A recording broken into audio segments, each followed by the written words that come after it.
Merci beaucoup, Kamel, merci pour ta confiance. Merci à Léo Ribot-Chevalier qui a donc signé cette exposition avec moi. Donc, je suis Sylvie Patry, j'ai été 2 ans directrice artistique à la galerie ici, et c'est dans ce cadre, dans ces fonctions que je vais proposer à Kamel et à toute l'équipe dont s'intéresse de très près à Huguette Calin. Donc merci à toute l'équipe qui a œuvré à ce magnifique projet et à cette table ronde, et merci évidemment bien sûr à Brigitte, fille de Huguette Callan, qui nous fait le bonheur d'être avec nous et à laquelle il faut exprimer toute notre gratitude, puisque tout le monde le sait ici, sans sa générosité et sa connaissance de l'œuvre de sa mère, rien serait possible, rien n'aurait été possible. Donc l'idée ce soir, c'est de procéder en 2 temps, effectivement de discuter de cette œuvre et notamment du sujet de cette exposition, puisque pour ceux qui ont visité l'exposition qu'on organise aujourd'hui en ce moment à la galerie, l'exposition elle est dédiée à une partie de la vie et de l'œuvre de Huguette Callan, des années qui nous sont semblées décisives, les années qu'elle a passées à Paris entre 1970 et 1987, et qui est une période à la fois très riche et assez paradoxale, j'y reviendrai tout à l'heure. Huguette Callan, comme vous le voyez, vous êtes entouré de ses créations dans cette salle. C'est une artiste magnifique, merveilleuse, comme l'a dit Kamel. C'est une artiste qui, tout au long de son parcours artistique, commence au milieu des années 1960, a investi finalement tous les champs de l'expression artistique. La peinture, derrière nous, l'estampes, le dessin, et la mode, la sculpture, mais encore l'écriture. Et donc c'est à ce titre, c'est pour refléter cette ouverture, cette créativité, qu'on a imaginé cette soirée en 2 temps. Donc on va commencer avec Nada Gozn, qui va nous lire quelques poèmes de Huguette Callan. Nada est à la fois journaliste et traductrice. Elle a traduit de l'arabe vers le français des essais, des livres d'art, des romans, des scénarios, et elle collabore régulièrement à des revues. Elle participe à des projets artistiques très variés. Et donc l'année dernière, elle a édité avec Paulina Swiekowicz une anthologie intitulée Crépuscule, poétesse libanaise contemporaine. Et c'est dans cette sélection de plus de 100 textes, d'une 60aine de poétesses libanaises, ce livre qui est le fruit de plusieurs années de recherche, qu'elles ont choisi toutes les deux d'introduire donc des textes de Huguette Callan. Donc je laisse Nada à la fois nous en dire un peu plus sur ce projet très exceptionnel et très ambitieux, et puis nous faire entendre la voix, les textes les quelques poèmes de Huguette Callan.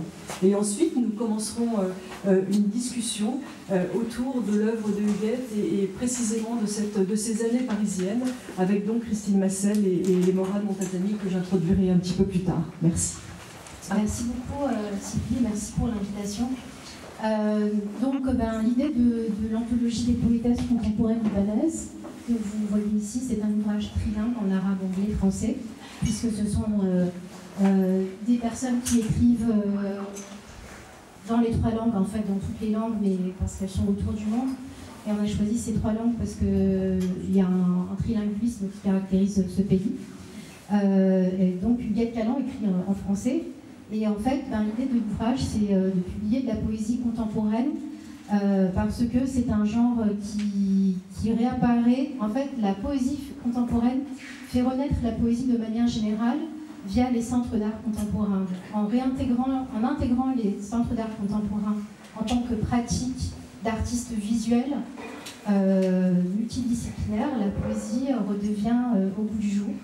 Et donc on a tenu à... En fait, c'est Paulina Swiekowicz, qui est donc italo-polonaise, qui un jour, dans un centre d'art, est tombée sur un ouvrage d'Etel Adnan et s'est demandé qui je connais comme poétesse libanaise contemporaine.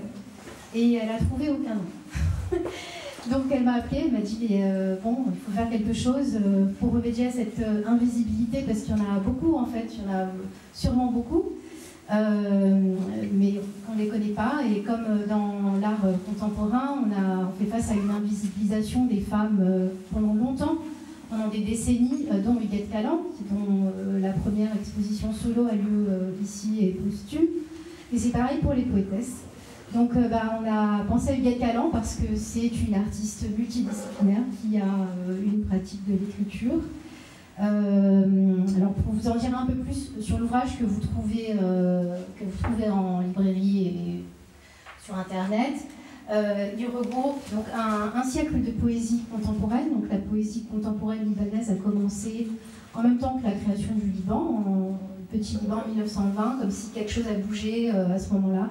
Et les femmes se sont mises à écrire, et les hommes aussi, sans respecter les règles de la poésie moderne et classique.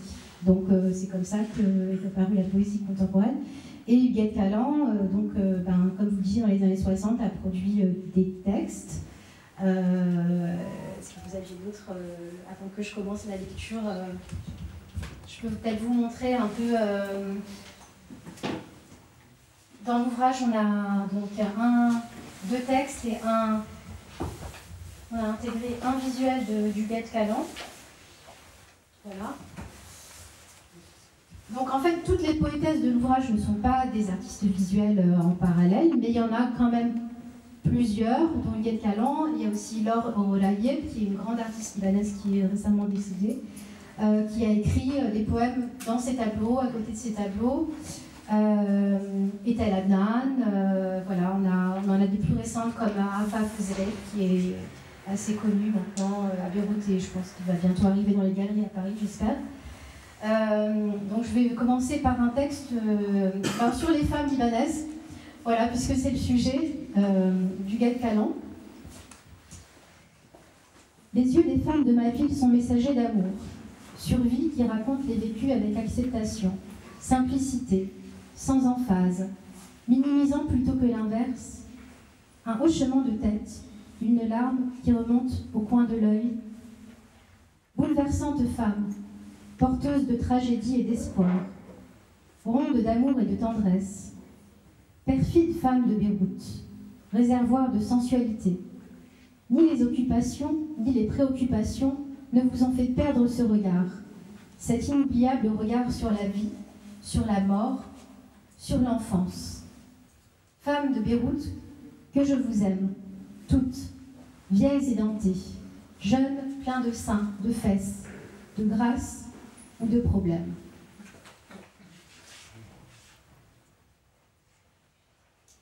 Je vais lire le deuxième texte, intitulé « Tout est possible ».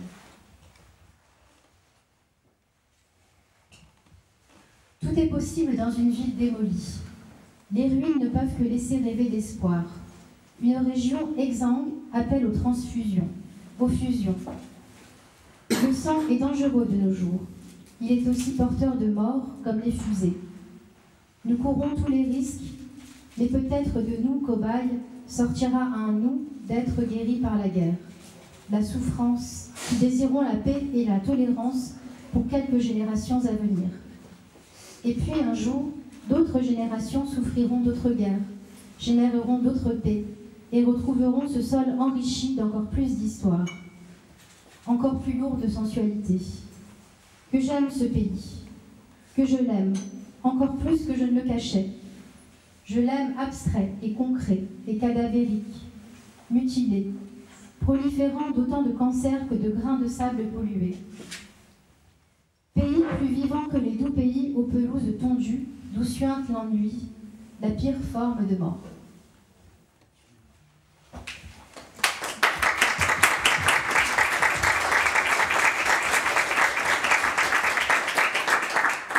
— Merci beaucoup, Nada. Je pense que ces textes, effectivement, que je ne connaissais pas avant que vous les publiez, sont une bonne introduction à la discussion qui va suivre. On y trouve effectivement déjà ce lien avec l'exil, le Liban.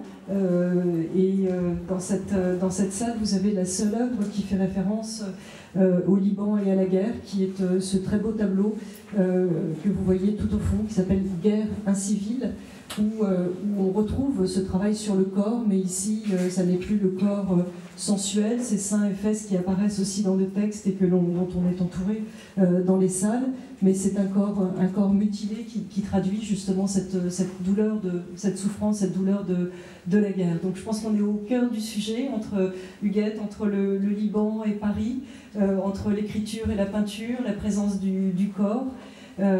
Merci beaucoup, et on va peut-être passer à la discussion, sauf si vous avez d'autres... Oui, je précise que l'anthologie n'est pas chronologique, elle est thématique et va de l'ombre vers la lumière. Et dans le texte du Gued Calan que j'ai lu à la fin, on voit bien cette double présence à la fois de la mort, mais aussi de l'espoir, du rêve, de l'horizon, et qui reflète vraiment l'ouvrage qu'on a voulu proposer.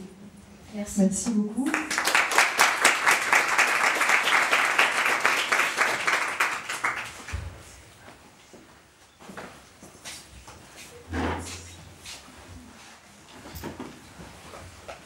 Alors, bienvenue à Christine Massel, qui est conservatrice générale du patrimoine, qui est conseillère artistique et scientifique au musée des arts décoratifs à Paris. On peut voir son exposition qui a beaucoup de succès, l'intime, de la chambre aux réseaux sociaux jusqu'au 30 mars, c'est ça ? C'est plein, mais il faut y aller, c'est formidable comme exposition. Avant cela, Christine, tu as œuvré pendant près de 20 ans au Centre Pompidou, au Musée national d'art moderne. Et tu as fondé et dirigé le service de la création contemporaine et prospective. Tu as été commissaire au moins d'une cinquantaine d'expositions en France et à l'étranger. Et je ne citerai que celles qui nous permettent ensuite, sur lesquelles on reviendra, puisque Huguette Calan, il y avait une place de choix. Donc à la fois la direction artistique que tu avais assurée à la Biennale de Venise en 2017, ou encore elles font l'abstraction en 2021 au Centre Pompidou, où les œuvres de Huguette Calan étaient visibles. Dès le début de ta carrière, tu as inscrit tes expositions, tes publications et tes travaux dans une perspective globale, et c'est ainsi que tu as orienté aussi dans cette direction l'enrichissement des collections du MNAM. C'est ce qui me permet de faire le lien aussi avec Morad Montazami, qui est historien de l'art, qui est éditeur, commissaire d'exposition. Tu as travaillé à la Tate Moderne à Londres entre 2014 et 2019 comme conservateur, curateur Moyen-Orient, Afrique du Nord. Et tu as développé des collections, enfin tu as contribué, comme Christine, d'ailleurs vous avez ça en commun, à enrichir les collections de la Tate. Et en plus un peu ensemble. Et en plus ensemble. Tu as développé une plateforme éditoriale et curatoriale, donc Zaman Books and Curating, qui explore et revalorise ces modernités arabes, africaines et asiatiques. On te doit donc de nombreux articles, des expositions sur ces questions, et je me bornerai à citer celle que vous avez peut-être vue à l'été, au printemps et été 2024, au Musée d'art moderne de Paris, non pas de la ville de Paris, enfin de la ville de Paris quand même, au MAVP, Présence arabe, que tu as signé avec Odile Burluro, et qui a mis également à l'honneur donc deux grandes peintures de Huguette Calan qui sont présentées dans la salle, dans la dernière salle de notre exposition à la galerie. Tu étais pensionnaire jusqu'à récemment à la Villa Médicis pour écrire 2 livres autour des questions de modernité cosmogonique et de pétromodernité. Tu nous en diras peut-être un petit peu plus, qui propose donc d'écrire une histoire alternative du modernisme et de son décentrement. Et pour introduire notre discussion ce soir, je vais te citer, Morad, je vais citer un extrait d'un entretien que m'a signalé Léo, dont les travaux de la sagacité de chercheurs est bien connue ici. Et donc sur RFI, le 19 avril 2024, tu parlais donc de l'exposition qui a eu lieu à Paris, et tu décrivais le projet de cette exposition comme une volonté de réexplorer dans une période post-coloniale, enfin en partie dans un contexte post-colonial, les relations qui se sont complexifiées entre les artistes et Paris. Et tu signalais donc qu'il y avait toujours eu une relation paradoxale entre les artistes venus des mondes arabes et Paris, à la fois une relation d'inclusion et d'exclusion, une relation parfois solidaire entre Paris comme ville-refuge et Paris qui a aussi du mal à donner de la lumière à tous ces artistes. Et il me semble que ça résume bien la position de Huguette Calan et modestement aussi le projet auquel cette exposition a voulu contribuer. Donc contribuer à relever ce défi d'écrire des histoires croisées des histoires mêlées, où il n'y aurait plus un centre et des périphéries, mais plutôt des creusets, des foyers. Et cette exposition donc, sur les années parisiennes de Huguette Caland, donc 17 ans de création, se situe au cœur de ces paradoxes. On peut dire que Huguette Caland arrive dans ce contexte post-colonial, puisque le Liban est indépendant depuis 1943, après avoir été un mandat français. Elle est d'ailleurs la fille du premier président du Liban indépendant, donc elle se situe au cœur de ce contexte et de ces discussions post-coloniales. Et quand elle arrive à Paris en 1970, Huguette Caland a déjà 39 ans, elle s'est déjà formée à Beyrouth. Et donc c'est véritablement, effectivement, pour trouver sa voie, pour vivre pleinement sa vie d'artiste, qu'elle s'installe à Paris. Et je dirais que Paris tient à la fois ses promesses d'ouverture et de liberté. C'est notamment la ville de naissance d'une des séries d'œuvres les plus fameuses de Huguette Caland, ces bribes de corps qu'elle commence au début des années 1970, qui sont érotiques, sensuelles, à la fois percutantes et légères, que vous trouvez donc, notamment dans la première salle de l'exposition. Paris lui offre des possibilités d'exposer, des possibilités de rencontres, notamment avec Pierre Cardin, et elle collabore avec Pierre Cardin, comme le montre une des œuvres, une des robes de cette salle. Elle rencontre aussi le sculpteur Georges Apostou, pour ne citer, qui deviendra un partenaire artistique et un partenaire tout court, pour ne citer que deux noms. Elle est achetée très vite, son œuvre est achetée, ses estampes sont achetées par la Bibliothèque nationale de France en 1972, et ensuite, plus grand chose, on le verra. Enfin, elle continue à être très active, mais Paris est aussi un lieu en quelque sorte d'invisibilisation de son travail. Donc ces années sont à la fois décisives, au sens où elle devient pleinement artiste et elle invente cette œuvre très inclassable, très singulière. Mais ce sont aussi des années moins connues, et je pense qu'on y reviendra tous les trois ce soir. Et c'est un autre paradoxe qui nous a poussés donc à faire cette exposition. Et puis, paradoxe, contraste ultime, moi j'avais découvert l'œuvre de Huguette Caland tardivement, dans l'exposition de Christine Elles font l'abstraction. J'en ai revu ensuite à la Biennale de Lyon en 2022, dans le parcours permanent de la Tate moderne à Londres récemment. Mais jusqu'à présent, en fait, Huguette Caland n'avait jamais fait l'objet en France d'une exposition monographique depuis les années 80. Donc, à ma connaissance, c'est la 3e exposition monographique. Et c'est aussi évidemment ce contraste entre la beauté, la singularité et la puissance de cet artiste et la méconnaissance qui l'entoure encore, à mon sens, qui donc justifie à la fois cette exposition, cette table ronde et puis le projet de publication sur les années parisiennes que nous nourrissons. Donc pour lancer la discussion, j'aimerais vous poser à tous les deux la même question et commencer peut-être par toi, Christine. Parce que c'est vous qui m'avez amené à Huguette Caland, à la fois à Paris et à Londres. Donc vous, comment ça a commencé et pourquoi vous avez voulu à la fois montrer son œuvre, l'acquérir, et voilà, quel sens ça a eu pour vous et dans quelles circonstances ça s'est fait?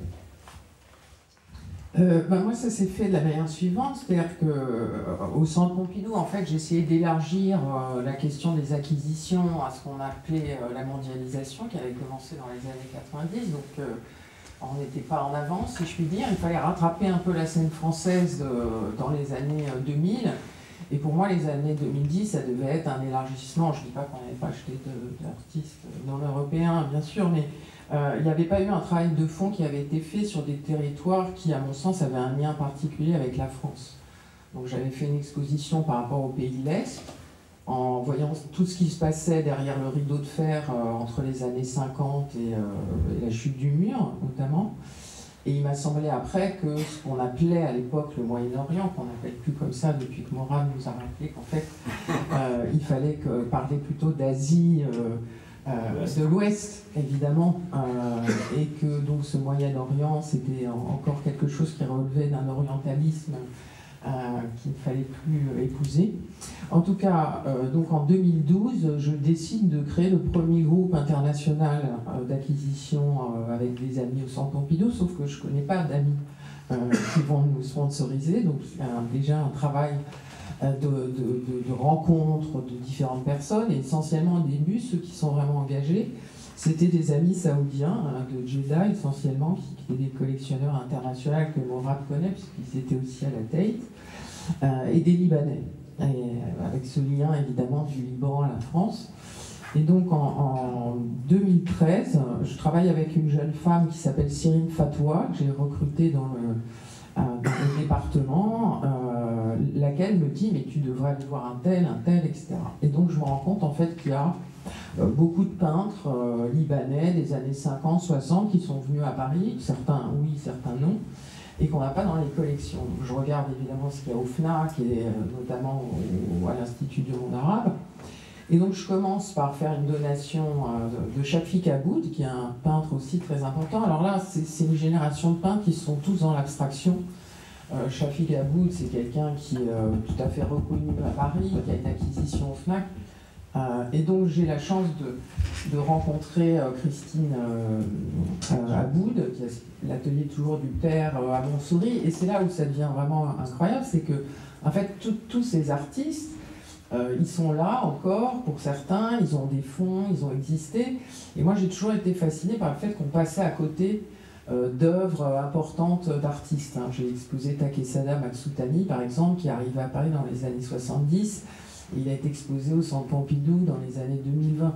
Donc c'est vrai que c'est quelque chose pour un historien d'art qui est troublant de se dire qu'on passe à côté de choses. Donc Shafik Aboud, après je rencontre Etel Adnan, qui à ce moment-là n'est pas du tout présente dans les collections en France. Je propose une série de tableaux au Centre Pompidou et ils sont refusés. Et il faut bien se dire à ce moment-là que dans les années début 2010, en fait, Shafik Aboud et Etel Adnan ne sont pas des noms qui sont connus comme aujourd'hui. Je reviens à l'attaque une seconde fois, donc je fais acquérir des tableaux d'Etel Adnan. Et pour ça, il y a eu plusieurs cas comme ça. Après, j'ai rencontré aussi l'œuvre de Salwa Chouker. Je précise que d'ailleurs, Salwa Chouker, c'est vraiment le modèle de la seule femme artiste importante du Liban dans ces années de l'après-guerre qui vient se former à Paris aussi. Et donc j'achète cette sculpture pour le centre Poème de 65, on montre aussi dans l'abstraction. Et donc je déroule le fil jusqu'au jour où, grâce à Cyrine Fatoua, alors tu me contredis si c'est pas elle qui a fait le contact, mais il me semble que si, Brigitte vient au Centre Pompidou avec le catalogue de l'exposition du Beyrouth Center qu'elle a réalisé en 2013, qui a été quand même un tournant en fait, puisque donc, à ce moment-là, Gued Calan est retourné vivre à Beyrouth. Et donc le Beyrouth Art Center fait une première grosse monographie avec ce fameux catalogue bleu que tout le monde cherche, dont on a quelques exemplaires, et qui en fait raconte toute l'histoire de Gued Calan. Donc je feuillette ce catalogue avec Brigitte, que je ne connais pas, une discussion passionnante, et je regarde et je dis mais là il y a des choses fantastiques, vraiment moi ça m'intéresse pour la collection, etc. Et donc de fil en aiguille, on réfléchit ensemble. Un des membres du groupe qui s'appelle Abraham Karabajakian, qui va jouer un rôle important d'ailleurs pour la diffusion du Gued Calan, fait un don de briques de corps. Donc je ne sais pas si vous l'avez vu au Centre Pompidou, c'est ce tableau violet comme un espèce de ballon gonflé sur un fond rose, qui est assez surprenant. Et pour moi, c'est une espèce de pop complètement original qui n'a rien à voir avec ce qu'on a vu ailleurs. Parce que Gued Calan, en fait, c'est ça, c'est une personnalité unique. Et je reviendrai peut-être, si j'ai le temps, sur le fait que justement toute sa biographie en fait, nous amène vers quelque chose qui n'a pas d'équivalent. On a pu la comparer à Edith Saint-Phal ou à Georges O'Keeffe, mais je pense qu'on est dans des analogies qui sont très superficielles. Et puis Nadine Bekdash, donc, qui est la fille de Janine Rubès, qui avait fait la première exposition du Gued Calan à Beyrouth avant qu'elle ne parte à Paris. Donc Nadine Bekdash donne une autre œuvre importante qui s'appelle Visage, qui ressemble un petit peu à une pièce qui est là, en fait, avec ce thème très fréquent chez Gued Calan du rapprochement de deux entités. On ne sait pas si c'est des corps ou des formes abstraites, etc. Donc on les montre dans l'expo que fait Catherine Grenier, Modernité plurielle, qui d'ailleurs révèle le fait qu'il y avait plein de ces artistes à Paris, comme Zenderoudi, comme Belkaya, etc., qui étaient tombés dans l'oubli. Mais enfin, ça, c'est l'histoire de là. Et à ce moment-là, je fais une exposition à Palerme sur la question des artistes et de la Méditerranée. Et là, je montre un autre aspect de l'œuvre de Guédé Caland qui m'intéressait beaucoup, qui est la fin de son œuvre, qui en fait, est très différente des Bribes, qui est un énorme paysage qui ressemble un peu à une tapisserie où on voit à la fois l'influence qu'elle a subie des artistes américains quand elle s'installe à Venice en Californie, notamment Ed Moses, et puis l'inspiration de la mer, donc on voit des bateaux, des fleurs, enfin c'est des toiles qui sont comme des grandes tapisseries. Après ça, on achète un grand dessin qui s'appelle Christine, dans l'œuvre de... Alors bon... donc elle fait plusieurs dessins autour d'une de ses amies des années 90 qui s'appelle Christine. Donc évidemment on l'achète, évidemment je le montre. À ce moment-là, donc on est en 2017, je lui consacre une salle à la Biennale de Venise et là j'essaie justement de montrer plusieurs périodes.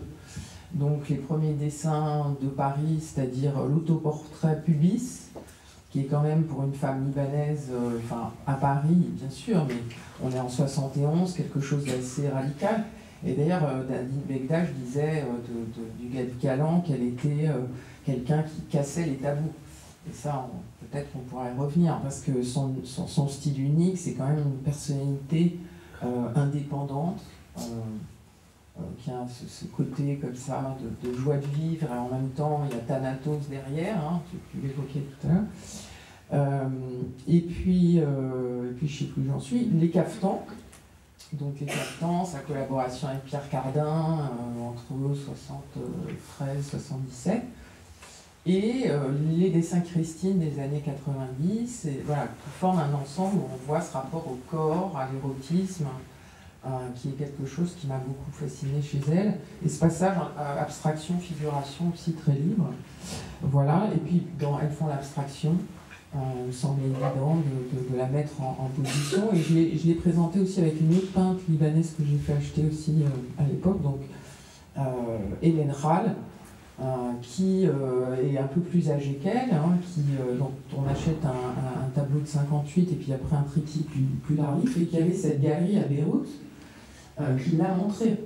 Voilà. Et elle est aussi amie avec un autre peintre dont on a fait acheter une œuvre, c'est Catherine Méry qui l'a fait acheter, qui l'a beaucoup poussé à dessiner, qui a Aref Reyes, El Reyes. Et donc là, on a constitué, en fait, et c'est quand même une satisfaction, un ensemble sur la peinture, et là essentiellement abstraite, de peintres libanais entre la fin des années 50 et les années 70. En plus avec un réseau, parce que Hélène Rall, elle a été effectivement très proche de Guédé, elle a aussi créé la première galerie d'art moderne au Liban, avec des femmes, avec Etta Lannan, etc. Et tu parlais de l'autoportrait du début des années 70, et on montre le tableau qui est juste dans la salle à gauche, est aussi un autoportrait et une splendide paire de pains de fesses. Donc on retrouve toujours cette relation entre l'autoportrait et fragments du corps. Et pour toi, Morane, comment s'est fait la rencontre avec l'œuvre de Guédé et comment tu as voulu l'intégrer dans tes expositions, dans la collection de la Tate? Enfin, quel était le sens, la démarche? Est-ce que c'était réparer une injustice? Est-ce que c'était découvrir, partager une œuvre inclassable, comme on l'a dit? Merci. Oui, donc pour vraiment rebondir sur pas mal de points évoqués par Christine, parce que c'est vrai que moi aussi dans mon parcours personnel, ça s'est accroché et agrippé à des moments connexes, et avec les mêmes références ou les mêmes sources, évidemment, à commencer par Brigitte, la fille de Guédé Caland, dont beaucoup de gens dans les musées à présent savent avec quel soin et avec quel sérieux en fait l'œuvre de l'artiste a pu être conservée, analysée, disséquée, indexée.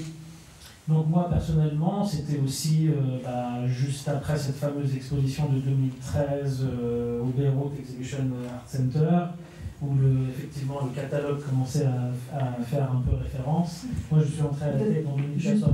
Juste préciser qu'en 2013, Guédé Caland est encore vivante. Hein, donc elle meurt en 2019, ça fait un peu plus de 5 ans maintenant, l'exposition ouverte pour le 5e anniversaire.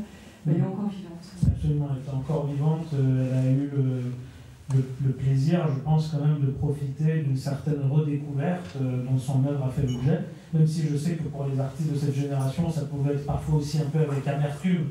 Je me souviens que Ethel Adnan, par exemple, elle disait souvent, bon, bah, moi, ça fait 40 ans que je fais mes dessins, mes tableaux, et tout un coup, tout le monde vient se les arracher, donc parfois avec un peu d'amertume, mais aussi le plaisir de vivre cette redécouverte. Donc, par exemple, pour revenir sur Salwa Raouda Chouker, qui est aussi cette autre immense artiste libanaise pour qui la Tate moderne justement a fait une rétrospective en 2014.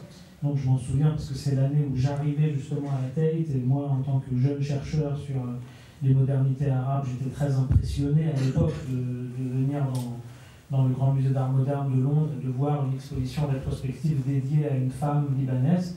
Et je sais que Salwa Raouda Chouker était déjà très très malade, quasiment sur son lit de mort, entre guillemets, au moment de cette exposition. Donc elle, par exemple, elle n'a pas pu vraiment profiter de cette redécouverte, de cette deuxième vie, en quelque sorte, de son œuvre, parce que c'est vrai qu'on parle, y compris pour Huguette Calland, d'artistes qui n'étaient pas inconnus, qui n'étaient pas totalement marginalisés en permanence. Au contraire, c'est des artistes qui avaient une belle exposition, souvent dans les années 50, 60, 70. C'est vrai qu'à partir des années 70, le milieu des années 70, jusqu'à en fait à la fin des années 90, début des années 2000, il y a un peu une espèce de trou noir pour la visibilité, la circulation et les archives de l'art moderne arabe, qui tombent un petit peu dans l'oubli pour plein de raisons politiques, géopolitiques, et aussi liées à des trajectoires personnelles, souvent en exil, donc c'est-à-dire des artistes qui sont tiraillés d'une certaine manière ou écartelés entre 2 voire 3 pays, avec plus de difficultés pour préserver leurs œuvres ou pour travailler sur des grands formats, et qui sont autant de difficultés que Huguette Calland, par exemple, a toujours essayé de surmonter par rapport à l'ambition ou l'échelle de ses œuvres, l'échelle physique ou l'échelle conceptuelle, intellectuelle de ses œuvres, parce que c'est quelqu'un qui se projetait parfois sur des années pour un tableau ou pour une œuvre. Elle était capable de planifier, de projeter, de conceptualiser les choses sur plusieurs années. Bon, et en tous les cas, donc moi c'était à l'occasion de toutes ces références et ces jalons qui ont été rappelés par Christine que j'ai découvert son œuvre, hein, comme les autres historiens de l'art et curateurs qui s'intéressaient à élargir justement la perspective des collections nationales européennes ou occidentales, à travers ce phénomène de la mondialisation d'une certaine historiographie de l'art moderne en dehors d'Occident. Et donc comment on en parle, effectivement, Moyen-Orient, Afrique du Nord, globalisation, modernité globale ou locale, donc en faisant comme ça des allers-retours qui étaient des allers-retours que les artistes vivaient dans leur propre trajectoire. La Biennale de Venise de Christine a été très importante parce que la façon dont les œuvres de Huguette étaient présentées à la Biennale de Venise avait une résonance particulière avec le textile, avec les caftans et avec des œuvres aussi très imposantes, des œuvres très ambitieuses qui ont été vues par du coup le public du monde entier, mais aussi beaucoup de directeurs de musées, de curateurs qui ont enchaîné par la suite pas mal de projets. Et on se rendait compte aussi très régulièrement qu'à chaque fois on pensait connaître à peu près les œuvres de Huguette ou pensait circonscrire à peu près les choses selon les différentes périodes, une certaine abstraction à la fois liée à l'école de Paris mais en même temps complètement émancipée de ses schémas dès le début, qui ensuite va trouver ce langage plus corporel entre guillemets dans les années 70, en passant par les tapisseries ou les bijoux ou les œuvres comme les caftans, et puis après toute la période contemporaine des œuvres qui se déploient sur des modèles qui peuvent toujours faire penser au tissage ou à la tapisserie, mais parfois de manière même comme un travail pointilliste, un travail de miniature presque, qu'elle faisait sur ses œuvres contemporaines des années 2000-2010. Mais en fait, non, on est toujours étonné, il y a toujours des œuvres qui surgissent, qui apparaissent à l'occasion de nouvelles expos ou de nouvelles dispositions autour de son travail qui nous font toujours nous questionner sur la valeur de l'abstraction, de la figuration, de cette idée d'une abstraction érotique pense que si son travail aussi a fait énormément écho dans la période des années 2000 et de cette grande redécouverte des modernités non occidentales, bon, c'est sûr que moi je peux le dire pour avoir fait partie de cette génération de curateurs, il y avait des curseurs qui étaient privilégiés comme celui de chercher des artistes femmes, tout simplement parce qu'il fallait combler le manque de visibilité des femmes dans l'histoire de l'art. Et donc, à partir du moment où on a commencé à vraiment se dire, là, il y a un vrai enjeu pour montrer des femmes du XXe siècle, en l'occurrence même du XXIe siècle, mais en tout cas qui ont embrassé le XXe siècle et qui ont déjoué à leur propre manière les codes de la modernité, donc les codes plus admis ou les canons d'une certaine modernité occidentale avec l'abstraction lyrique ou l'abstraction matiériste, et puis tous les tenants de l'expressionnisme abstrait, etc., et ben, elle faisait figure effectivement d'une artiste hors norme, c'est-à-dire quelqu'un qui est capable de se confronter avec tous ces enjeux, mais à chaque fois avec une indépendance et une invention, une inventivité, et puis un sens de l'humour évidemment incroyable. Donc je pense que c'était, en fait, on l'a vu presque comme une artiste queer. Si j'exagère un petit peu, si je force un petit peu les traits de comment son œuvre a résonné avec tout un contexte contemporain presque anachronique par rapport à l'époque dans laquelle elle a réalisé ses œuvres, je dirais qu'elle nous est apparue comme une artiste queer. Donc queer, pas au sens strictement sexuel du terme, au sens de l'hybridation des formes, l'hybridation des techniques, le fait que les jeux même sexuels, érotiques peuvent paraître genrés ou non genrés. Et ça, c'est peut-être aussi plein de choses qui faisaient partie de son langage à elle, quoi, qui fait qu'aujourd'hui on le redécouvre avec un œil aussi très frais, très jeune, très contemporain, quoi. Oui, étrange aussi. Oui, au sens d'étrange, dans le sens où c'est quand même une œuvre. Alors, moi, je voudrais revenir sur le fait que c'est quelqu'un aussi qui a fait énormément, et on va peut-être moins ici, parce que c'est peut-être pas la période, mais de portraits, d'autoportraits.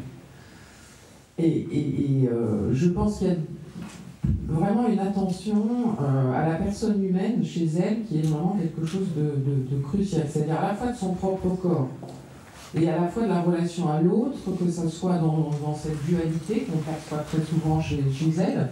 Donc il y a toujours cette tentative de rencontre, ces interpénétrations, ces encastrements de corps, etc., comme des tentatives pour se toucher, en fait. Hein. Il y a cette espèce de désir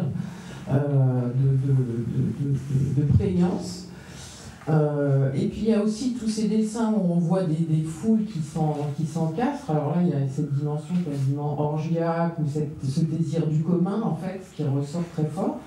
Et moi, plutôt que le queer, la référence que j'avais quand j'ai vu cette œuvre en premier, c'était plutôt le livre de la joie de Goiarda Sapienza, c'est-à-dire une femme qui en fait, peut-être parce qu'elle était justement la fille d'un président de la République, a envoyé un peu tout paître, c'est-à-dire qu'elle a un frère, il me semble, qui s'appelle Michel, qui a été, lui, ministre, gouverneur de la Banque du Liban, etc.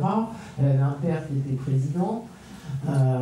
Et finalement, en fait, au début, elle se conforme. C'est ce que j'ai trouvé, en fait, dans sa trajectoire de vie, son originalité, c'est qu'au début, elle se conforme d'une certaine manière, elle épouse le Paul Calan, elle a 3 enfants, etc. Donc elle est très jeune, là, je crois qu'elle doit avoir 21-22 ans.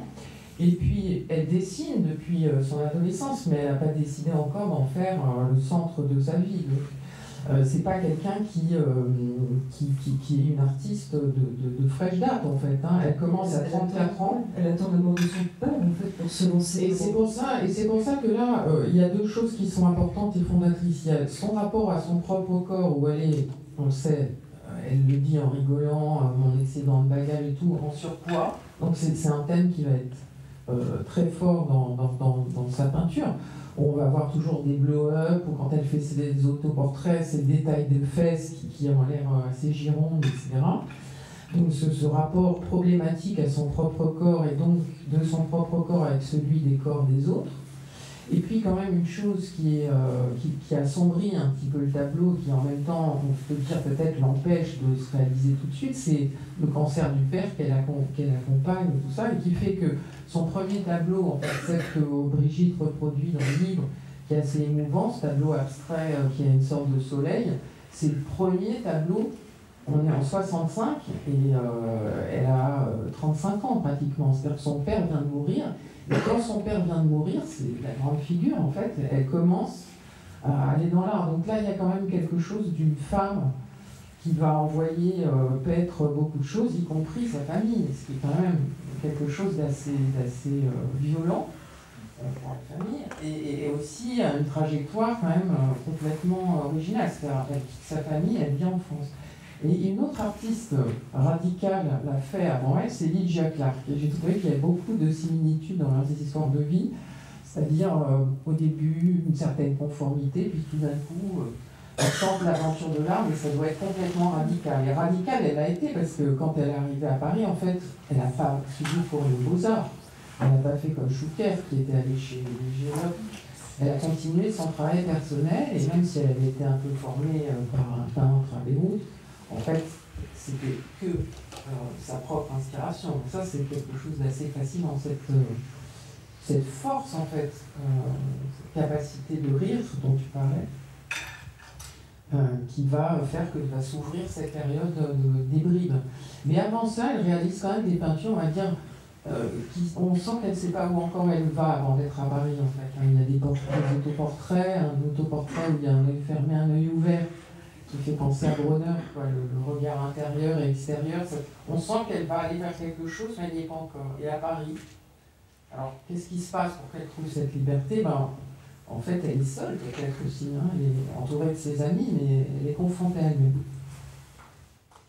Oui, c'est vrai que ça fait partie des questions qu'on s'est posées en préparant l'exposition. Déjà, on s'est demandé si c'était juste de se concentrer sur ces années parisiennes, parce que c'est vrai que ça semblait justifié pour une galerie à Paris de parler du guet à Paris. Mais au-delà de ça, on se demandait est-ce qu'on va trahir la compréhension de son œuvre, puisque c'est vrai que la redécouverte du Guy Cannon s'est faite beaucoup à travers justement les œuvres de ces années parisiennes et les bribes de corps. Et puis finalement, voilà, pour plein de raisons, on s'est concentré. On avait même envisagé un premier projet avec Brigitte en se disant on a 3 salles, 3 villes, Beyrouth, Paris, Los Angeles, mais ce sera peut-être pour un prochain projet. Et puis, une chose importante à signaler, c'est que cette exposition termine à la fin du mois de janvier et 3 semaines après, ouvrira une rétrospective majeure avec près de 300 numéros au Reina Sofia, qui là embrassera la totalité de son parcours et de sa carrière. Donc il ne s'agissait pas non plus de faire en miniature ce qui sera fait en grand à Madrid. Et l'autre question qu'on se posait, l'autre raison pour laquelle on voulait se concentrer sur ces années parisiennes, une fois qu'on a été tranquillisé sur le fait qu'on n'allait pas trahir et qu'on allait au contraire contribuer à une découverte qui reste assez incomplète, c'était d'en savoir un peu plus sur ces années de Huguette Calon à Paris qui finalement sont encore assez difficiles à appréhender. Et peut-être, Mourad, c'est quelque chose dont on a discuté de façon informelle, en fait, cette idée que à la fois c'est au centre de son œuvre, c'est le point de départ de son identité artistique, elle se trouve, même si elle va beaucoup évoluer, mais finalement à chaque ville une autre manière, en quelque sorte quand elle part à Los Angeles, elle change aussi radicalement.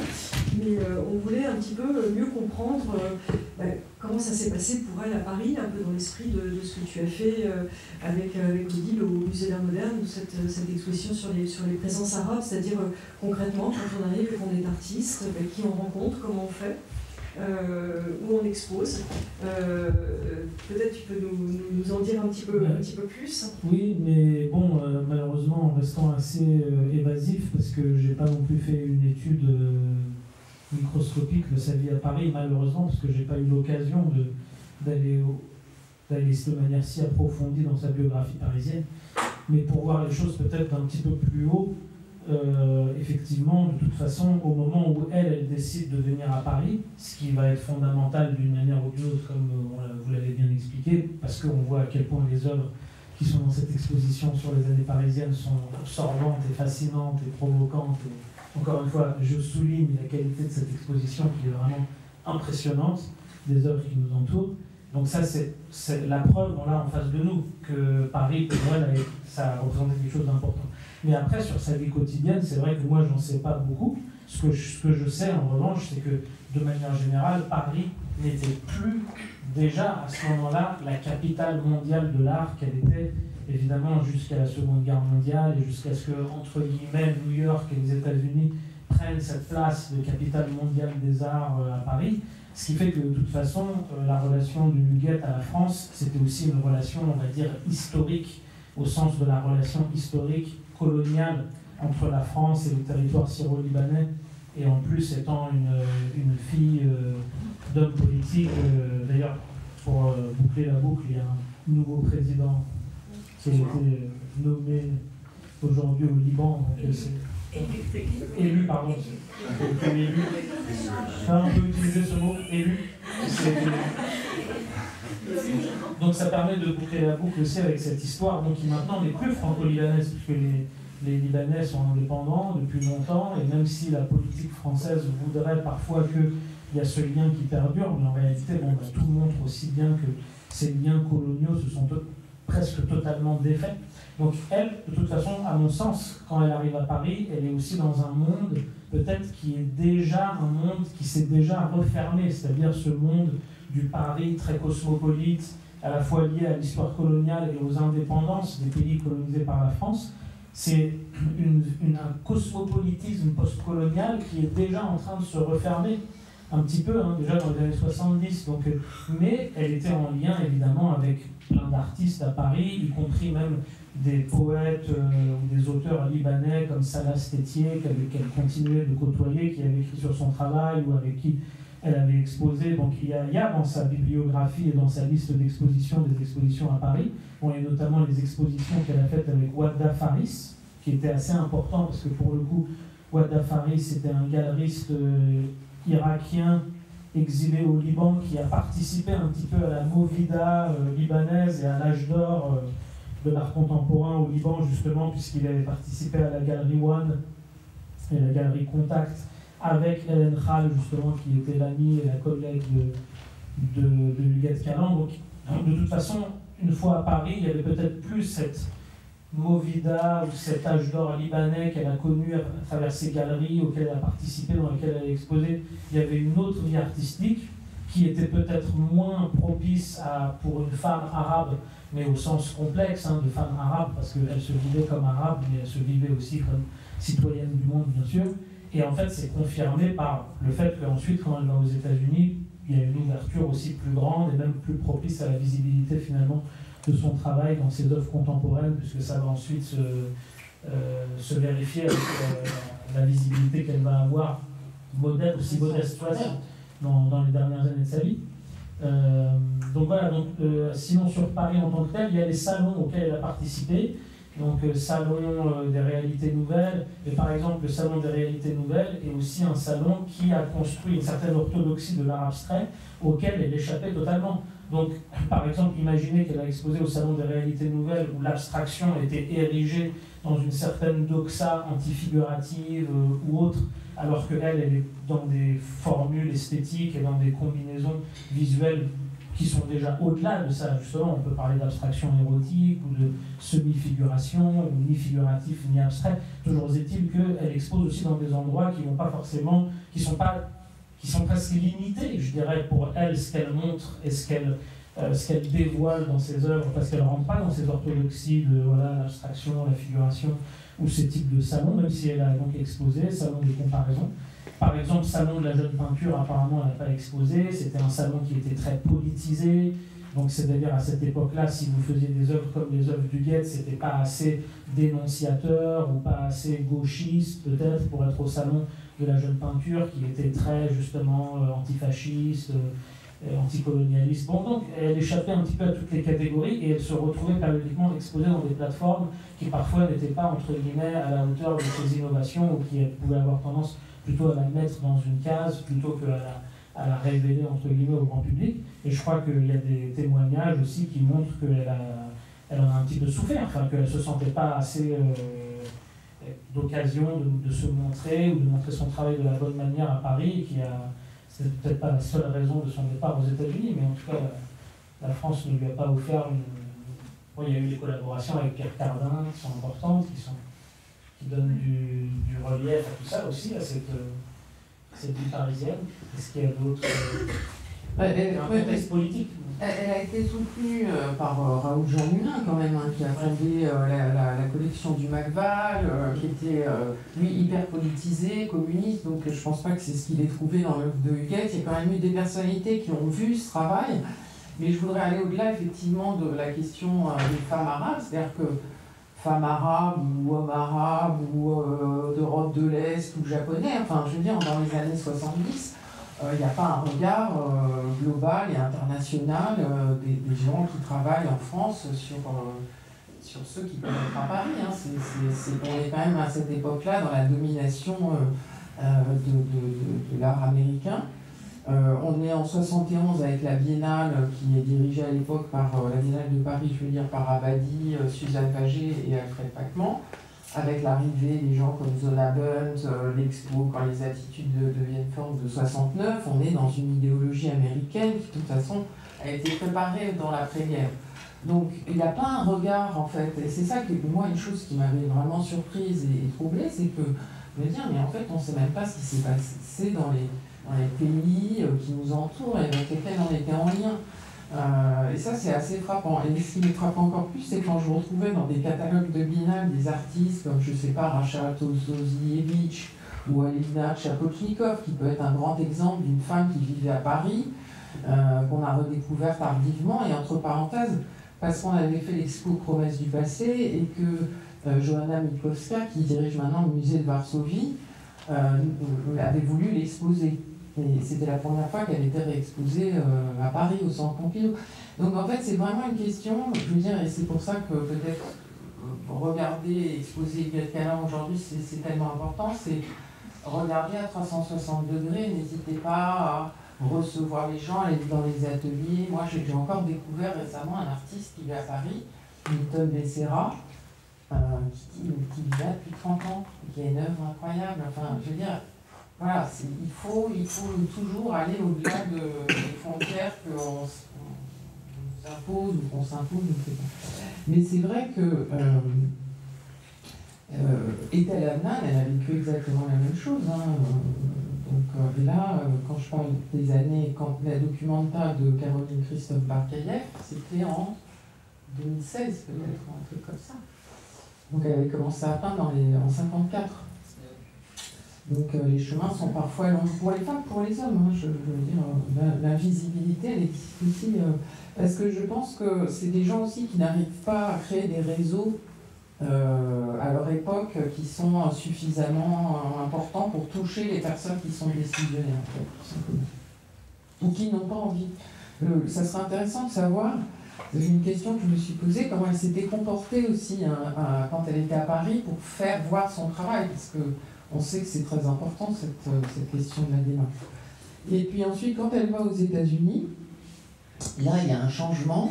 Elle a eu cette période de sculpture, de papier mâché, de glaise quand elle a rencontré Georges Apostou. Entre parenthèses, Georges Apostou, il est roumain, il vient de Cluj, il s'installe à Paris, et c'est quelqu'un qui est hyper important sur la scène roumaine, qui est hyper reconnu. Enfin, les personnes ne savent qui c'est à Paris, Georges Apostou.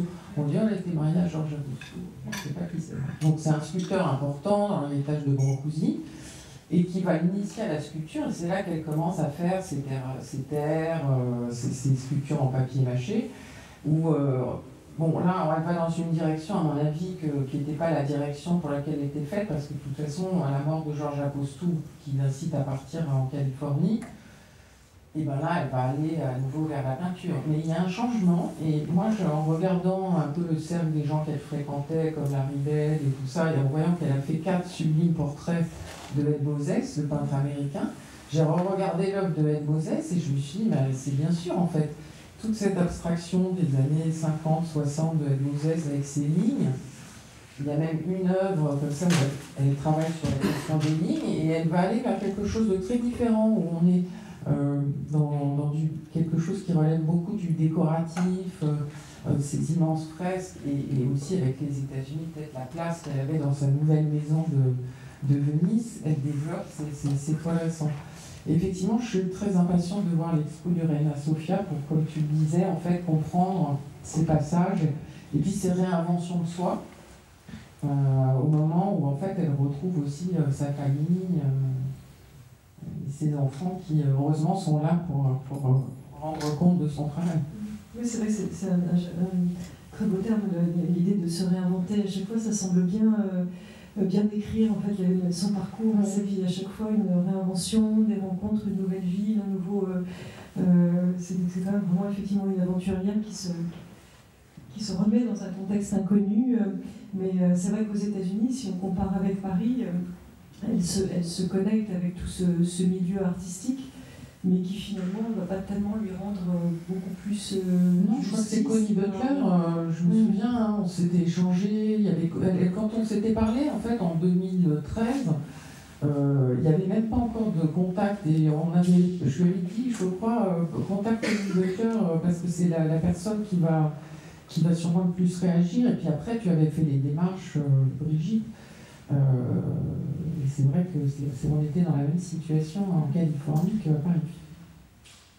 J'ai noté une petite citation qui est de Huguette dans le texte de Raoul Jean Moulin, dans le petit catalogue qui était exposé, voilà. Le petit catalogue qui est exposé dans une des vitrines et qui était la seule publication en français de son vivant sur Huguette Cannon et qui était fait maquetté par Georges Apostou. Enfin, c'est vraiment le fruit de l'amour et de l'amitié, en fait.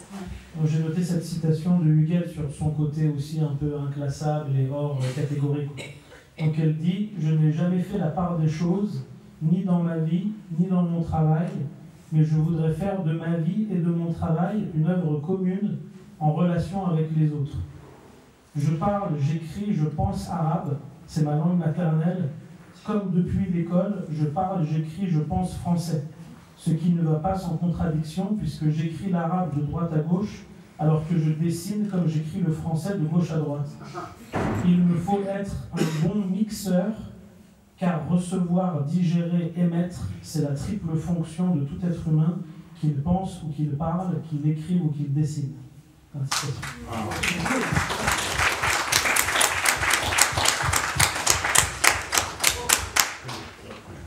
Très beau.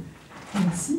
Peut-être sur cette citation qui nous laisse peut-être nous trois sans voix, on va vous passer la parole. Je ne sais pas si certains d'entre vous ont des questions. Oui.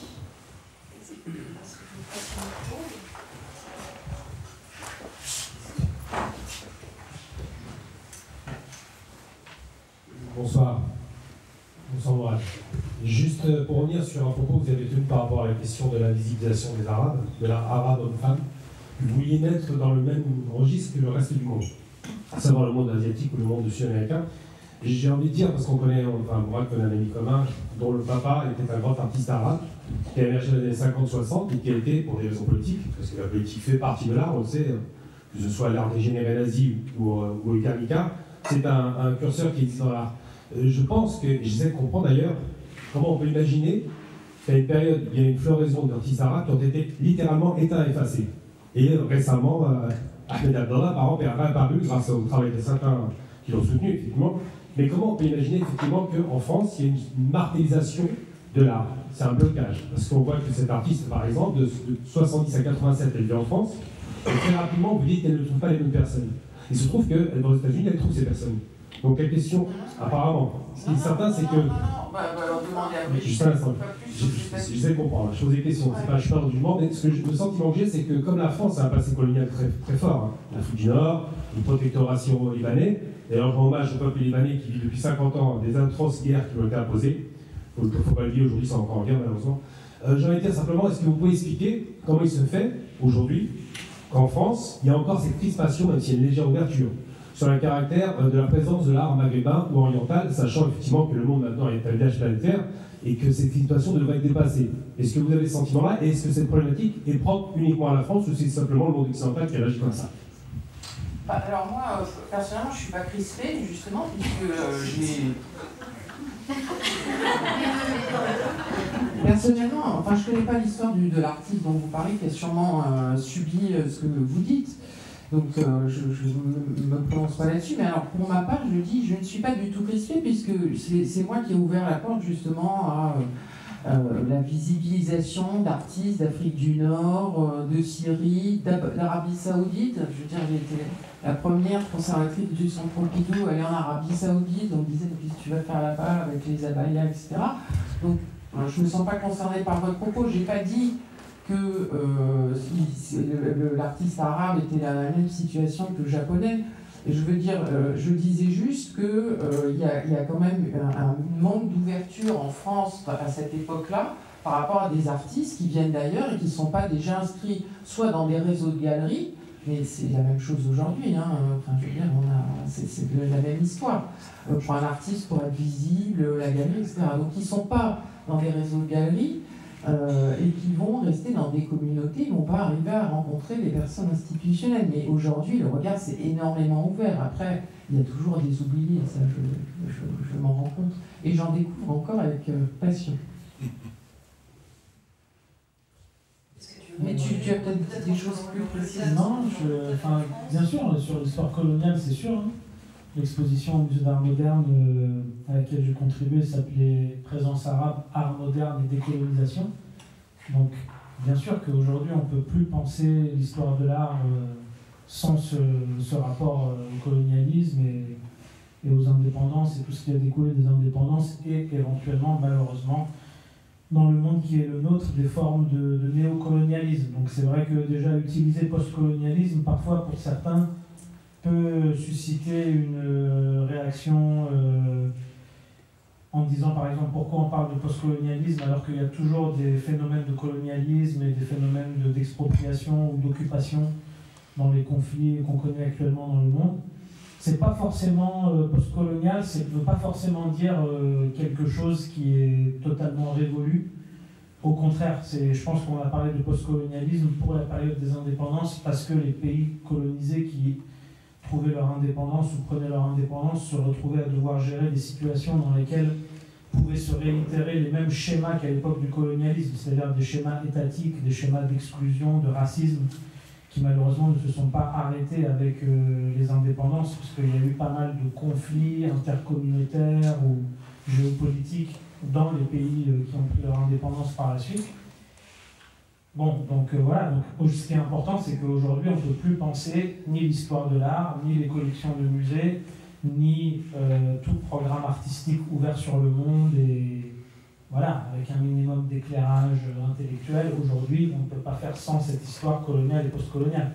Maintenant, donc ça permet de laisser moins d'artistes sur le côté, mais évidemment, ça ne permettra jamais non plus d'intégrer tout le monde ou de faire en sorte que d'un coup de baguette magique, tous les artistes pourraient avoir la visibilité qu'ils méritent. On sait bien qu'il y aura toujours une part d'ombre dans cette question de la visibilité des artistes, et peut-être de moins en moins, hein, avec les outils actuels et le fait qu'on explore aussi l'art de manière numérique maintenant. Donc ça veut dire qu'on n'est plus seulement condamné à savoir est-ce qu'un musée a acheté un tableau d'un artiste pour qu'il soit visible ou pour qu'il existe ou pour qu'on parle de lui.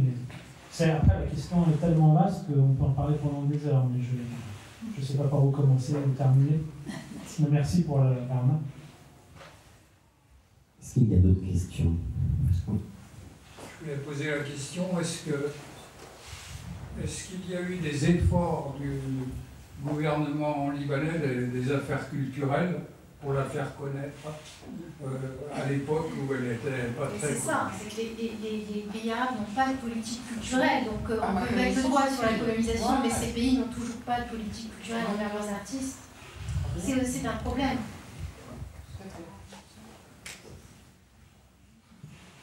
Mais les galeristes comme Madame Bekdash a fait beaucoup d'efforts pour mettre en valeur le travail. Pour mettre en valeur le travail du Gad Kalan, de Shafi Aboud, d'Etel Adnan et El Enkhal ou bien Arif Reyes ou d'autres. Comme aussi il y a M. Claude Demont, le galeriste libanais à Paris, qui a aussi mis en valeur pour longtemps, presque 40 ans, le travail de ces grands artistes libanais. Et aussi, il a fait la donation pour l'Institut du monde arabe. Et ça permet aussi pas que pour les Libanais de découvrir les peintres libanais, mais aussi pour tout le monde arabe, parce que sa collection met en valeur les peintres arabes en grosso modo. On peut continuer la liste. Il n'y a pas de tableau de Huguette Calland dans la donation de Claude Le Mans. Et pour Raoul Jean-Moulin, qui a joué un très grand rôle et qui a fondé le Maghreb, hélas, il avait une collection, il y avait des œuvres de Huguette Calland, mais elles n'ont pas fait partie du noyau qui a constitué l'origine de la collection. Donc il y a une petite série de rendez-vous manqués quand même, mais qui sont pour être corrigés. J'ai aussi envie de rappeler que les œuvres érotiques, pour répondre à votre question, étaient très mal vues à l'époque. C'était pas seulement le gouvernement, c'était le public, ils étaient complètement choqués de ce qu'elle dessinait. Donc elle était à contre-courant, elle n'était pas acceptée. Le musée Sur-Soc ne l'a jamais invitée à faire partie de salon d'automne. C'est le problème des artistes qui ont avancé. Non, mais c'est aussi bon. Je dis toujours que pas d'histoire, c'est aussi une histoire en fait. C'est intéressant. Oui, c'est aussi. Donc, on pense que c'est la culture même, peut-être. Mais en tout cas, les institutions parisiennes, en tout cas celle qui a le plus été présente à l'époque par rapport à des artistes arabes ou iraniens, etc., c'est quand même le FNAC, il faut le rappeler, c'est le seul. Quand on a fait Modernité plurielle au Centre Pompidou, on a pu trouver, déjà il y avait eu une acquisition de Belkaya, une acquisition de Zenderodi, une acquisition de Aboud et d'autres. Donc si on fouille bien, et c'est d'ailleurs ce qui est passionnant dans cette collection, on va trouver d'ailleurs plus d'artistes arabes que d'Europe de l'Est. J'avais fait l'étude sur cette question. Donc en fait, il y avait des forts liens avec les artistes arabes, peut-être pas avec Huguette Calland, mais avec d'autres, parce qu'ils étaient venus soit à Paris, soit à Rome, et donc ils étaient quand même vus. On ne peut pas non, et puis en plus, dire qu'ils étaient invisibles. En plus, tu as raison, parce que les collections publiques françaises ont toujours fait ce travail.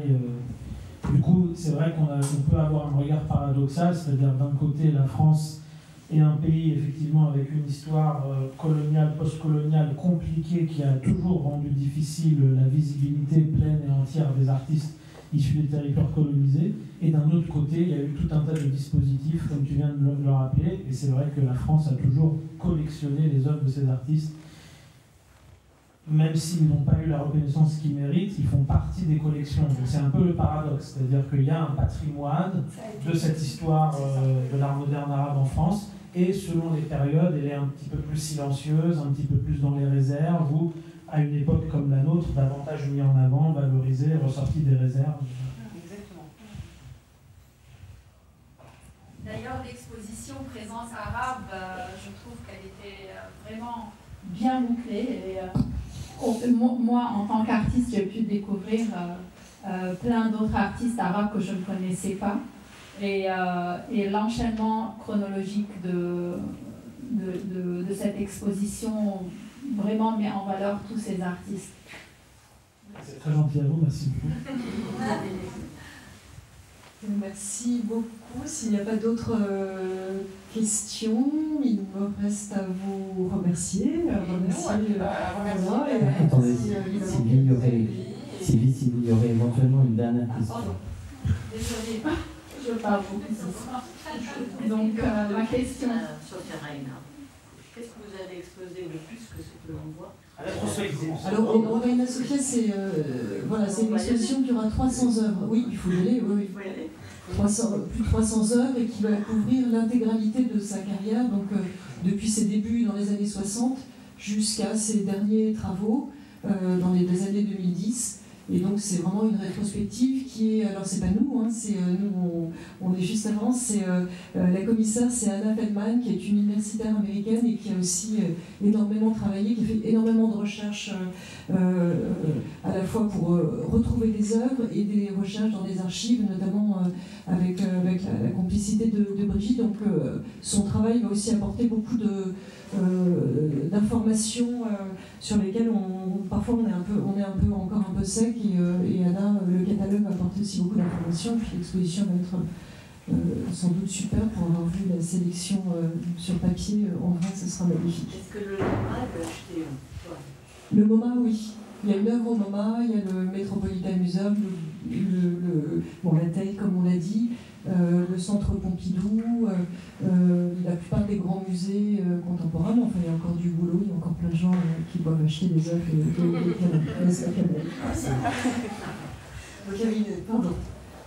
Est-ce que les musées de Paris sont ouverts à la découverte de jeunes talents du Moyen-Orient ou de l'Asie de l'Ouest et par la suite les collectionner? La réponse est oui, je pense qu'ils l'ont montré, évidemment, ça continue. Je peux pas répondre pour les musées de Paris, puisque je ne fais pas de musée de collection d'art moderne et contemporain, mais en tant que cas, moi, personnel. Oui, mais il faut aller frapper à la porte. Mais la réponse est oui, mais il faut aussi frapper aux portes. Mais aujourd'hui, il y a plus quand même d'attention, plus d'attention à la scène mondialisée, et notamment aux artistes issus du monde arabe. Mais bon, encore une fois, il y a tellement d'artistes de toute façon qu'il y a aussi ceux qui ne...